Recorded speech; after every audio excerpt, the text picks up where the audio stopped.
Sa tahimik na lugar ng San Mateo, ang mga tao ay di nagtatagal sa labas ng 10 oras ng gabi. Laging pinapayuhan ni Lola Pilar ang mga bata. Huwag sagutin ang mga boses malapit sa Balete Hill paggabi. Pero sa isang maulan na gabi, isang grupo ng mga kabataan ang gustong patunayan na peke ang lahat ng mga kwento. Naniniwala ang mga residente na ang Balete ay tirahan ng mga masasamang espiritu. Isa sa kanilang kasamahan ang naligaw sa masukal na gubat. May narinig siya na bulong na humihingi ng tulong at bigla ang kinuha ng aswang. Dali-dali nila itong sinundan at nakita nila ang aswang na nakalambitin sa malaking puno ng balete. Napupula ang mga mata at matatalas ang mga kuko.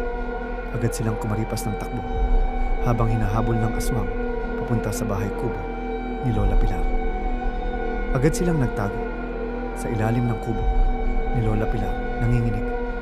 Sa takot ang mga binata habang pinapakinggan ang aswang.